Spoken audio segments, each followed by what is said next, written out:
అదరకొట్టే కారం రంగు రుచి ఆచి కారం పొడి. మేడారం మహాజాతరలో కీలక ఘట్టం ముగిసింది. సారలమ్మ సమ్మక్క తల్లులు ఇద్దరు గద్దెలపై కొలువై ఉండడంతో భారీగా భక్తులు మొక్కుల కోసమే తరలి వస్తున్న పరిస్థితి. పూర్తిగా విఐపీలు సాధన క్యూలైన్లు కూడా కంప్లీట్ గా భక్త జనంతో నిండిపోయి మనం ఒకసారి చూడొచ్చు.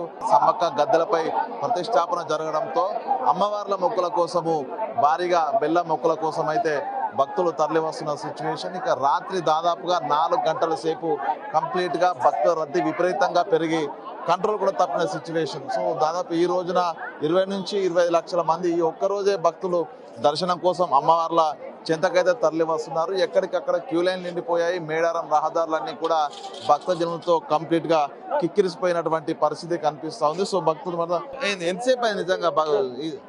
ఇప్పుడు ప్రజెంట్ అయితే మంచి దర్శనం అయితే బాగానే ఉంది. ఇప్పుడైతే ప్రజెంట్ అయితే కొంచెం బాగానే ఉంది. ఇప్పుడు బాగానే పోతున్నాము. ప్రజెంట్ అయితే పోతున్నాము. ఇప్పుడైతే మాకైతే పాస్ వచ్చింది, మేము పోతున్నాము. ఎంతసేపు అయింది ఈ లైన్లలో? ఉండబట్టి ఇప్పటికి ఒక 5 గంటలు అయింది, 5 అవర్స్ అయింది. దర్శనం సమ్మక్క దర్శనం చేసుకొని ఇప్పుడు అయితే మంచిగా ఉంటాం, బాగానే ఉంటాం. ఇది దాదాపు గంటల్లో దాదాపు క్యూ లైన్ లోపల గంటల తరబడి భక్తులు అయితే వేచి చూస్తున్న సిచ్యువేషన్.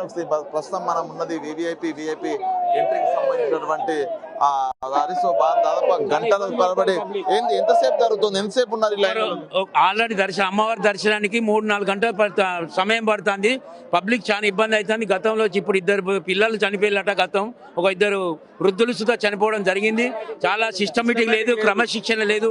మరి పోలీసు బందోబస్తు సుధా సరిగా చేయడం జరుగుతలేదు. పబ్లిక్ చాలా ఇబ్బందులు పడుతున్నది. పోలీసులు చెప్పట్లేదా ఇటువైపు వెళ్ళండి అని చెప్పి? కోఆర్డినేట్ చేయట్లేదా? చెప్తున్నారు. కాకపోతే లాస్ట్ టైం ఉన్నప్పుడు అయితే ఒక 100 మెంబర్స్ పంపించి తర్వాత క్యూ లైన్ లో నెక్స్ట్ పంపించేటోళ్ళు. అట్లా సిస్టమేటిక్ ఉండేది. ఇంకొకటి ఏంటంటే లేడీస్ కానీ బాత్రూమ్ ఫెసిలిటీస్ కానీ ఏవైతే ఫెసిలిటీస్ లాస్ట్ టైం ఉన్నంత ఇప్పుడు లేదు. చాలా ఇబ్బంది పడుతున్నారు, చాలా ఎఫెక్ట్ అవుతుంది. కొంచెం మీరు కూడా అర్థం చేసుకొని ఇప్పుడు ఏదైతే రేవంత్ రెడ్డి ప్రభుత్వం ఉందో కొంచెం దీని పట్ల శ్రద్ధ చూపించాలని కోరుకుంటున్నాను. ఎట్లా ఉన్నాయి నిజంగా? దర్శనం ఇబ్బంది అవుతుందా? ఎంతసేపటి నుంచి? అంటే దర్శనం అయితే మేము మొన్న కూడా చేసినాము, బాగా మంచిగా జరిగింది. కానీ మనం ఎంత తొందరగా లేచి మన పద్ధతిని బట్టి దర్శనం కూడా మన ఓపికతోటి చేసుకుంటే దర్శనం అవుతుంది. కానీ అమ్మవారి అనుగ్రహం అనేది అందరికి ఉండాలి. మన దేశం అంతా బాగుండాలి, ఎక్కడ ఉన్న వాళ్ళందరూ బాగుండాలి. మన రేవంత్ రెడ్డి గారు కూడా బాగుండాలి. అందరూ మనకు అనుకునేది సమ్మక్క తల్లి. మేము కూడా పోయి పూజారులమే, సమ్మక్క సారక్క తల్లి పూజారులు. అందరికీ అనుకోలేదు కొంగు బంగారం అయ్యి ఆ తల్లికి మేము సంవత్సరం వస్తూనే ఉంటాం. సంవత్సరానికి మేము 100 సార్లు వస్తూనే ఉంటాం. ఆ తల్లి అనుగ్రహం అందరికి ఉండాలి, మాకు ఉండాలి. ఆ సమ్మక్క సారక్క తల్లికి జై. ఇది మొదటిసారి సమ్మక్క సారలమ్మ తల్లులు గద్దెలపై కొలువు కాకముందే దర్శనం చేసుకున్నారు. మళ్ళీ వనదేవతలంతా కూడా జనంలోకి వచ్చి గద్దెలపై ప్రతిష్టాపన తర్వాత మళ్ళీ మరోసారి దర్శనం కోసం ఎగబడుతున్నారు. లాస్ట్ ఇయర్ పోయినసారి కన్నా ఈసారి మంచి ఏర్పాట్లు బాగా చేయడం జరిగింది. అన్ని విధాలుగా మంచి. ఎంతమంది వచ్చారు ఫ్యామిలీ? మా ఫ్యామిలీ నుంచి 20 మెంబర్స్ వచ్చామండి. మేము 2 డేస్ అవుతుంది వచ్చి. మంచిగా ఫ్రీగా దర్శనం చేసుకోవడానికి ఇక ఎర్లీ మార్నింగ్ వచ్చామండి.